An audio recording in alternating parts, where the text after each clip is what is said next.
सोनाली आंदेकर आणि लक्ष्मी आंदेकर या दोन्हीही प्रभाग क्रमांक 23 मधून विजयी झालेल्या आहेत आणि आपण जर पाहिलं तर निवडणुकीमध्ये आंदेकर कुटुंबियांना मोठ्या प्रमाणावरती या दोघींनी या निवडणुकीची धुरा जी आहे ती हाती घेतलेली होती. आपल्याबरोबर प्रियंका आंदेकर आणि प्रज्ञा आंदेकर ही मोठा म्हणजे विजय तुम्ही खेचून आणलाय. सगळी जबाबदारी तुमच्या दोघींवरती होती. कसं हे सगळं शक्य झालं?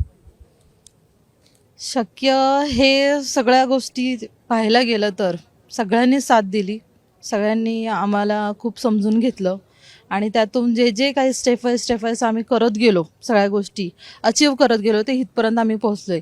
माझी जनतांना खरंच खूप मी धन्यवाद करते. आज त्यांच्यामुळे माझे बांधव आंदेकरांवर खूप खूप प्रेम करणारे लोक, आज त्यांच्यामुळे आम्ही इथपर्यंत पोहोचू शकलोय. त्यांनी खरंच खूप आम्हाला साथ दिलेली आहे आणि माझ्या कुटुंबाच्याही तेवढीच साथ आहे. आज त्यांनी साथ लोकांना दिली म्हणून त्या लोकांनी आज आम्हाला साथ दिलेली आहे. खूप दोघींनी ही सगळी धुरा सांभाळली. कसला अनुभव नव्हता तुमच्या मागे? हो, अनुभव तर अजिबात नव्हता. म्हणजे आम्ही आत्ताच घराच्या बाहेर पाऊल टाकलं, पण आम्हाला जे कार्यकर्ते आहेत, जे खरंच उपाशी राहून आमच्यासाठी आले, त्यांचं मी खूप आभार मानेल.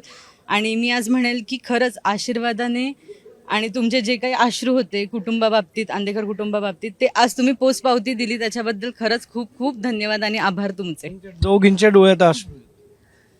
नक्कीच, कारण हे सोपं नव्हतं आमच्यासाठी आणि नसताना उमेदवार नसताना इथपर्यंत आम्ही केले. हे एक प्रकारचं बघायला गेलं की आंदेकरच्या कुटुंबामध्ये एक इतिहासच झालेला आहे, घडलेला आहे की उमेदवार नसताना आम्ही दोघीजण प्रतिनिधी म्हणून इथपर्यंत पोचलोय.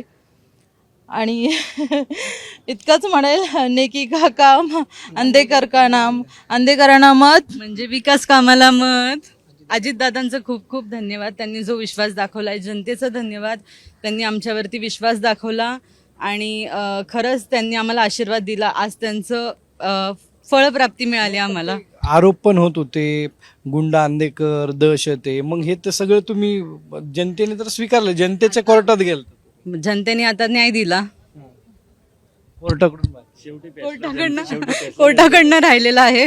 जनतेने न्याय दिला, कोर्टाकडनंही मिळेल विश्वास आहे. कारण की चुकीचं कोणासोबतच नाही व्हावं, एवढंच म्हणेल मी. त्यांच्यासोबतही नाही होणार ज्यांची चूक. त्या दोघी पण आतमध्ये, त्यांना निरोप गेलाय, पोचला असेल आता आमच्याकडे, पोचला असेल. तुमच्या टीव्ही चॅनल नाहीयेत आमच्याकडे काही यंत्रणा, तुमच्याकडनं पोचलाच असेल. आणि आता विकास कामांसाठी कसं, आता त्या दोघी आतमध्ये, ती पण धुरा तुमच्याकडेच दिसते. हो, जोपर्यंत त्या येतील, आता त्या नाही आहेत तोपर्यंतच नक्कीच आम्ही ते सगळं हाती घेऊन करणार आहे. आणि आम्ही जनतेला जो विश्वास दिला आहे तर नक्की त्या गोष्टीवर आम्ही उतरणार आहे आणि ते पूर्ण करणार आहे. म्हणजे दोघी नसताना लोक तुमच्या दोघींकडे पाहून हे मतदान झालंय की बंडू आंदेकरांकडे बघून झालंय? संपूर्ण कुटुंबाकडे बघून झालेलं आहे. अण्णांकडे, वनराज भाऊजींकडे, परत उदयकांत काकांकडे आणि वॉर्डातली कामं पाहून, आणि जे काही आहे की जसं काल आपल्यासोबत एक चाचा होते, ते म्हणले की फक्त आंदेकर म्हणून पाहू नका, ती कामं बघा, तुम्ही त्या गोष्टींकडे सुद्धा लक्ष द्या. फक्त ह्या गोष्टींकडे हे नका करू की तुम्ही जे काही मॅनिप्युलेशन करताय ते सगळं नका करू. न करता कामांकडे बघा. त्यांचे जे संबंध असलेले आपल्या वॉर्डमध्ये लोकांसोबत त्यांनी जे रिलेशन्स ठेवले, टिकवले आहेत आणि ते आत्तापर्यंत चालत आलेले आहेत. खूप अडचणी येत होत्या. काय काय अडचणी आल्या प्रचारादरम्यान? ज्या अडचणी आल्या त्या आम्ही ॲक्च्युली कधीच निगेटिव्ह वेनी घेतल्या नाही. जे काही प्रशासन आहे तेही आमच्या संरक्षणासाठी करतंय. आम्ही काहीही असं चुकीच्या वेनी आम्ही कधीच नाही घेतलं. उलट आम्ही सुद्धा म्हणेल की असंच आमचं संरक्षण करत राहा, पुढेही करा, आणि नेहमी प्रशासन ह्याच्यासाठीच आहे आणि आमची मान्यताही हेच आहे. नेकी का नाम आहे तुमचं?